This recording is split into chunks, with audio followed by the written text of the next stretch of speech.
আসসালামু আলাইকুম প্রিয় বন্ধুগণ।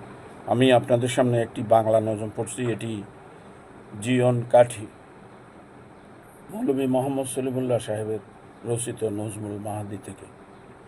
দ্বীন-ই ইসলাম আজ কাণ্ডারিহীন, খলিফা নাই গো তার। হিজরি সনের 13 শতাব্দী ধীরে ধীরে হলো পার।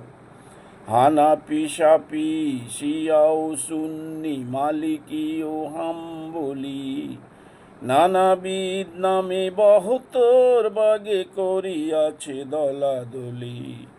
নিজ নিজ দলে খুশিতে সকলে বলিয়াছে সেই শান।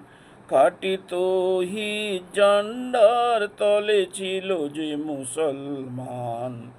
কুল মুমিনিন ইসলামী দেহ খলিফা তাহার প্রাণ। খলিফাবিহীন প্রাণহীন দিন নাইকো তাহার মান।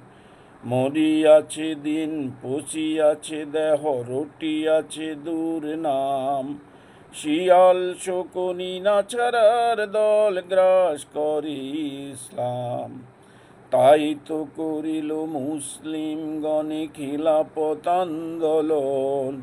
শিউরিয়া উঠে মমিনের প্রাণ থামে না কো ক্রন্দন।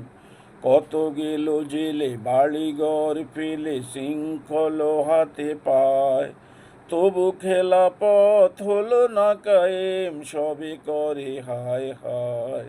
সব দেহ নিয়ে করে টানাটানি মোল্লার কুল।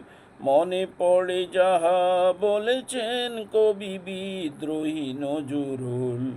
বিশ্ব যখন এগিয়ে চলেছে আমরা তখনও বসে বিবি তালাকের ফতুয়া খুঁজেছি ফেকাও হাদিস চষে।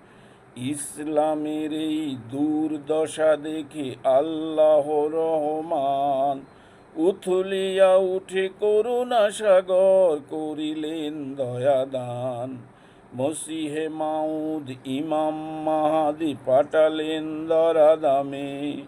আসে সব যে আশেকে রসুল ডুবে থাকে সেই নামে।